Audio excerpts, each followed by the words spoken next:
যুক্তরাষ্ট্রে ৫৩ জন অভিবাসীর মর্মান্তিক মৃত্যুর ঘটনায় দোষীদের কারাদণ্ড দেওয়া হয়েছে।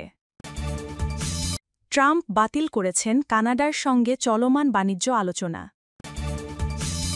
ইরান নিয়ে ট্রাম্পের মনোভাব এখন অনেক কঠোর, তার কথায় ফুটে উঠেছে অভিমান ও ক্ষোভ, কূটনৈতিক মহলে তৈরি হয়েছে উদ্বেগ।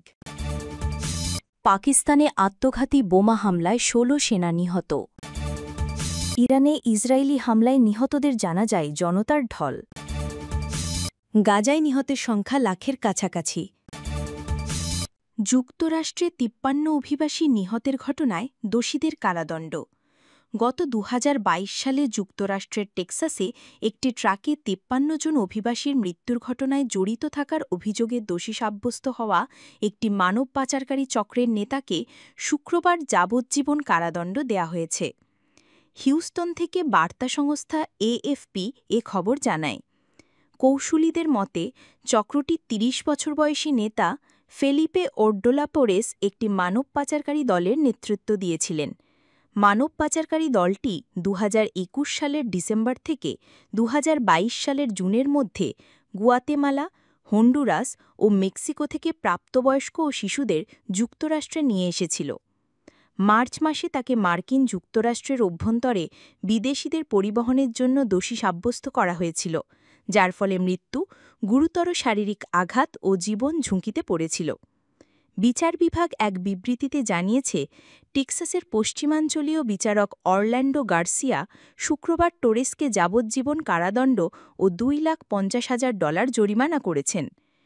৫৩ জন অভিবাসীর মৃত্যুর সাথে জড়িত থাকার জন্য চোরাচালান চক্রের আরেক দোষী সাব্যস্ত সদস্য আর্মান্ডো গঞ্জালেস ওর্তেলাকে ৮৩ বছরের কারাদণ্ড দেওয়া হয়েছে। অ্যাটর্নি জেনারেল প্যামেলা বন্ডি বলেছেন, মানুষের দুর্ভোগ। কানাডার সাথে বাণিজ্য আলোচনা বাতিল ট্রাম্পের।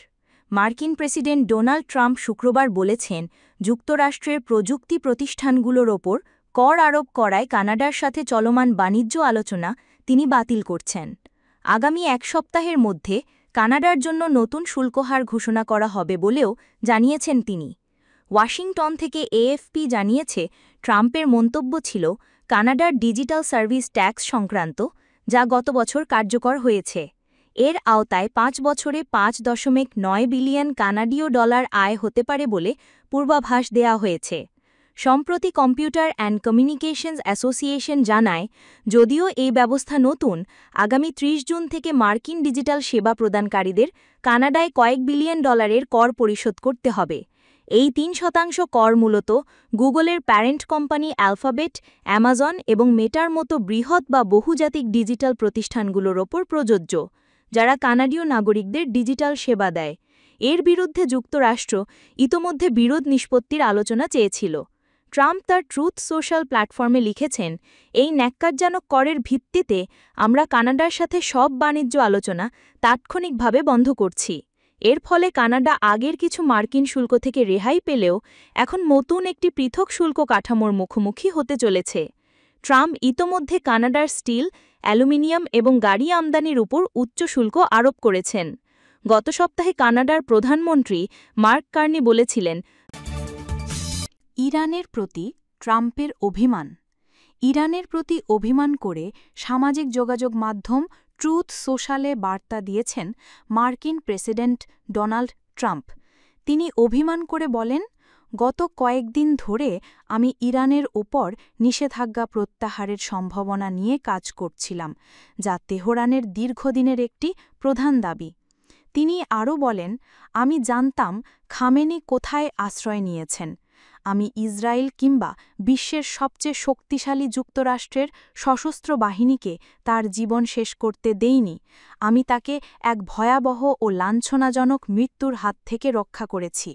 অথচ আমাকে ধন্যবাদ প্রেসিডেন্ট ট্রাম্প পর্যন্ত বলা হলো না। উল্টো আমি পেলাম শুধু রাগ, ঘৃণা ও বিদ্বেষপূর্ণ বার্তা। ফলে আমি সাথে সাথে নিষেধাজ্ঞা শিথিলের সব কাজ বন্ধ করে দিলাম। এ সময় তিনি ইরানকে আবারও আলোচনার টেবিলে ফেরার আহ্বান জানান। মার্কিন প্রেসিডেন্ট দাবি করেন তিনি ইরানের সর্বোচ্চ নেতা আয়াতোল্লাহ আলী খামেনিকে হত্যার হাত থেকে রক্ষা করেছেন। সেই সাথে তিনি খামেনির প্রতি অকৃতজ্ঞতার অভিযোগ এনে হুঁশিয়ারি দেন যে ইরান যদি পারমাণবিক অস্ত্র নির্মাণের দিকে এগোয় তাহলে তিনি আরও বোমা হামলার নির্দেশ দেবেন। ওয়াশিংটন থেকে এএফপি জানায়, নিজের সামাজিক যোগাযোগ মাধ্যম ট্রুথ সোশ্যালে এক বিস্ফোরক বার্তায় ট্রাম্প তেহরানের বিরুদ্ধে বিষোদ্গর করেন, কারণ ইরান দাবি করেছে তারা ইসরায়েলের সাথে যুদ্ধে জয়ী হয়েছে। একই সাথে তিনি ইরানের ওপর সম্ভাব্য নিষেধাজ্ঞা প্রত্যাহারের কাজ বন্ধ করার ঘোষণাও দেন। ট্রাম্প বলেন, যদি মার্কিন হামলার পরও ইরান পারমাণবিক অস্ত্রমানের ইউরেনিয়াম সমৃদ্ধ করতে সক্ষম হয় তাহলে নিঃসন্দেহে যুক্তরাষ্ট্র আবারও ইরানকে বোমা মারবে। পাকিস্তানে আত্মঘাতী বোমা হামলায় ১৬ সেনা নিহত। পাকিস্তানের উত্তর পশ্চিমাঞ্চলীয় খাইবার পাখতুনখোয়ায় প্রদেশের উত্তর ওয়াজিরিস্তানে আত্মঘাতে বোমা হামলায় কমপক্ষে ১৬ জন সেনা সদস্য নিহত হয়েছেন। বেসামরিক নাগরিকসহ আরও ২৯ জন আহত হয়েছেন বলে জানিয়েছে পুলিশ ও স্থানীয় সরকারি কর্মকর্তারা। শনিবার ২৭ জুন এএফপির সূত্রে ডয়েচে ভেলে এ তথ্য জানিয়েছে। খাইবার পাখতুনখোয়া প্রদেশের উত্তর ইরানে ইসরায়েলি হামলায় নিহতদের জানা যায় জনতার ঢল। ইসরায়েল ও মার্কিন যুক্তরাষ্ট্রের ১২ দিনের সামরিক আগ্রাসনের শহীদদের স্মরণে ইরানের রাজধানী তেহরানে রাষ্ট্রীয়ভাবে জানাজা অনুষ্ঠিত হয়েছে। তেহরানের সময় আজ শনিবার সকাল ৮টায় এই বিশাল জানাজা শুরু হয় শহরের কেন্দ্রস্থল ইনকেলাব চত্বরে, যা ১১ কিলোমিটার দূরে অবস্থিত আজাদি স্কোয়ার পর্যন্ত বিস্তৃত ছিল। এই জানাজায় ৬০ জন পরমাণু বিজ্ঞানী, সামরিক কমান্ডার ও বেসামরিক নাগরিকের কফিন স্থান পায়।